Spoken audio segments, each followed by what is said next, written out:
Watch, share, and spread the word. Subscribe today. KWICAMO TV, true in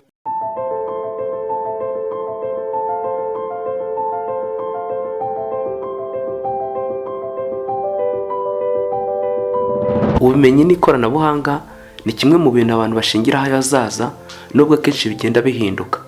N'ubundi ariko iyi si siko yahoze, kandi ibintu byinshi bigenda bihinduka. Impinduka ni kimwe mu bintu bihoraho. Umwe mu bantu b'abahanga cyane yavuze ngo nta gihoraho nk'impinduka.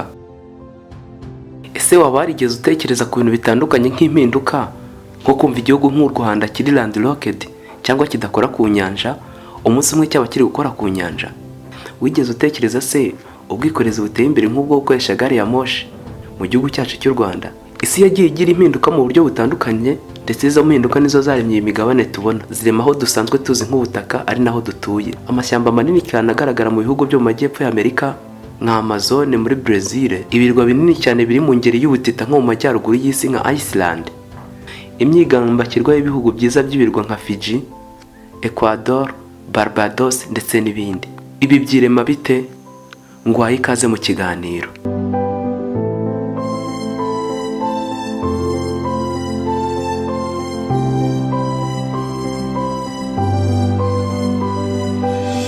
Mu kwirema kw'ibihe bishingiye kuko isi igenda ihinduka, n'ubundi birema ibintu bishya.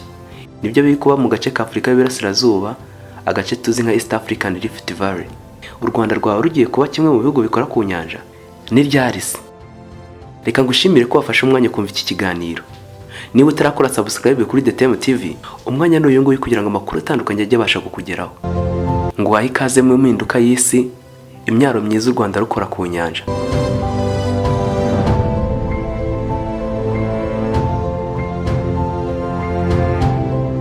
Ikinyamakuru The Archaeologist cyanditse inkuru ishishikaje. Umunyamakuru Charles Kichao yanditse umutwe w'inkuru uvuga uti: ese agace ka Afurika y'Iburasirazuba kazwi nka Rift Valley kaba koko byabaye kagiye kwiyomora kuri Afurika yo hagati? Ushobora kuba utari kubyumva neza. Mu myaka mamiliyoni ashize, iyi si tureba yari isa nkaho ifatanye. Ubwoko bw'ubutaka bwose bwasaga nk'ubwegeranye, maze mu bihe bitandukanye kwirema ndetse no gushwanyuka k'ubutaka kwagiye gutuma ibice bimwe bitandukana. Urugero ni nk'igice cyo muri Amerika y'Amajyepfo cyahoze gifashe kuri Afurika. Igice cy'i Burayi ndetse no Aziya byahoze byeregera Afurika cyane, ndetse bisa nkaho iyi migabane yose itari itandukanye, hariho umugabane umwe. Ibi nibyo rero bisa nk'ibiri kuba muri aka gace ka Afurika y'Iburasirazuba, aho bishobora kuzarema umugabane mushya wakomoka mu kwicamo kabiri kwa Afurika dusanzwe tuzi ubu ngubu. Yaba ari umugabane mushya cyangwa se ikirwa kinini. Geological Science ivuga iyi ntera y'ibirometero bigera ku 2175 kugera ku 2500, ni ukuvuga agace gahereye ku nyanja itukura ni mu burasirazuba bwa Aziya hafi y'ikigobe cya Edeni, kumanuka unyuze mu gihugu nka Ethiopia, ukamanuka muri East Africa maze ukagera ku gihugu nka Zimbabwe. Ako gace gashobora kuzomoka mu nda ya Afurika maze kakegera hirya kegera inyanja y'Ubuhinde, kakarema ikintu twakwita nk'ikirwa, cyangwa se ku bunini bwacyo bikaba byari mu ndi mugabane mushya.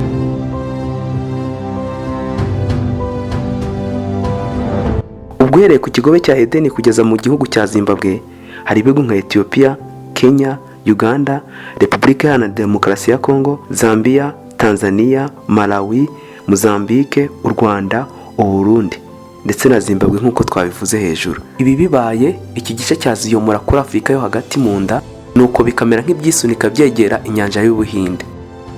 Ikigo cy'igihugu mu by'ubumenyi bw'isanzure muri Leta Zunze Ubumwe za Amerika NASA kivuga ko ibingibi byatangiye hagana mu myaka miliyoni 35 ishize, kagenda byirema mu buryo butandukanye. Gusa ubu ngubu bisa nk'ibifite imbaraga, buryo byihuse amaso yacu ashobora kuzabona ibyo tuvuze.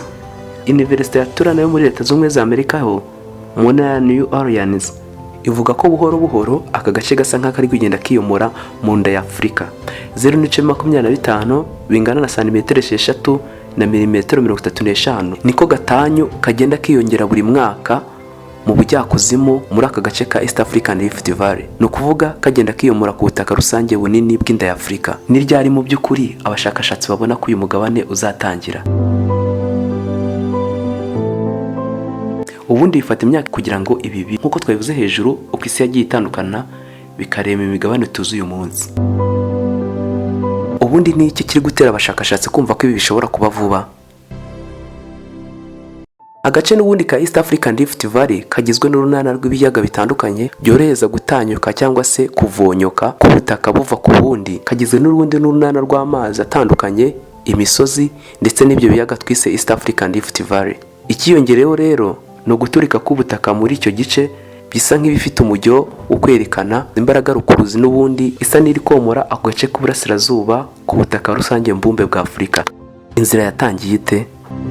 Mu mwaka wa 2005 agace ka Afar ni muri Ethiopia haje kwimanyura kudaturutse ku mitingito ikomeye, ahubwo ari kwisatura k'ubutaka byateye abantu benshi amakenga. Uku kwimanyura n'ubundi kwari muri wa murongo twakwita lift n'ubundi uhuza rwa runana rw'imisozi itandukanye ndetse n'ibiyaga, nkaho munsi hari imbaraga runaka iri komora icyo gice icyegeza hirya.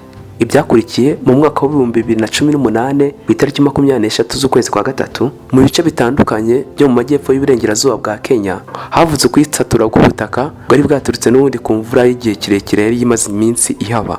Ibi nabyo byerekanye imbaraga nini ishobora kuba iri guhuza umurongo twavuze hejuru ushobora kuzatuma aka gace n'ubundi kiyomora ku butaka mbumbe bw'umugabane wa Afurika. Afari muri Ethiopia mu mwaka wa 2005, Suswa muri Kenya mu mwaka wa 2018 n'ibindi bice bitandukanye byagiye byomoka, byose bihuriza kuri wa murongo n'ubundi urusana rwo gukora byane twise lift. Iyi lift n'ubundi ariyo mbaraga rukuruzi ibera mu nda y'isi y'ubwivumbagatanye mu kwika no kuzamuka ku butaka dusanzwe tuyizi.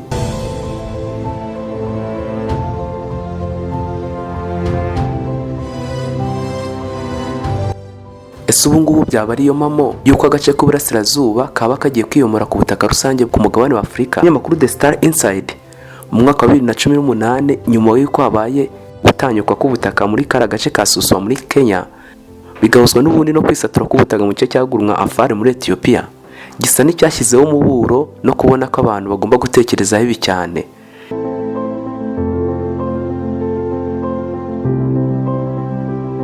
Uku kumanyukamo kabiri kwa Afurika ku gice twise Nubian kigatandukana cyitwa Somalian bishobora kuzatera ingaruka nyinshi ariko n'impinduka ku buryo tubona ikarita uyu munsi.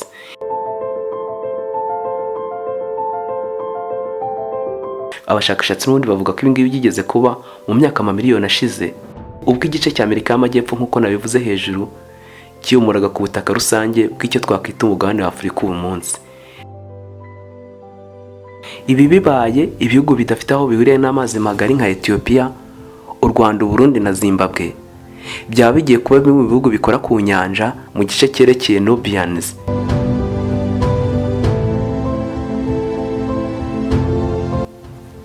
Ibi bibaye nanone bishobora kurema ibintu bibiri: ikirwa kinini kigizwe n'ibihugu bisaga 11 twavuze hejuru, cyangwa se undi mugabane waba ukomotse mu kwishwanyura k'umugabane wa Afurika mo kabiri.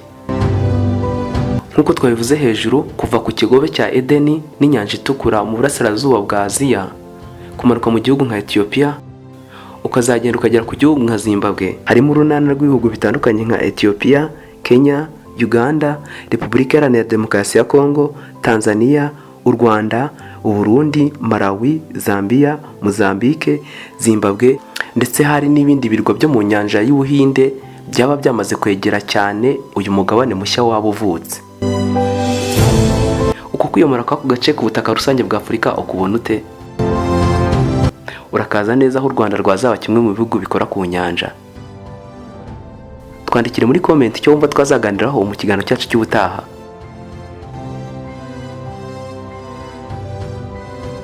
Kora subscribe kuri DTM TV, ubumenyi rusange tuwusangirire ku gihe.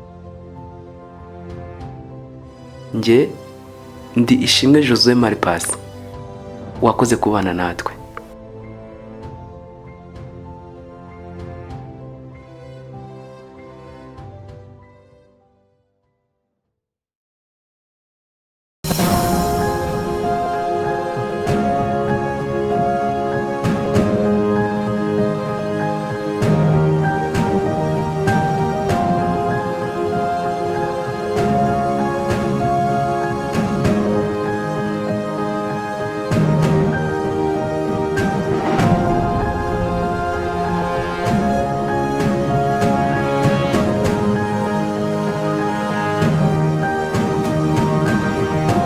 Watch, share, and spread the word. Subscribe today. KWICAMO TV, true in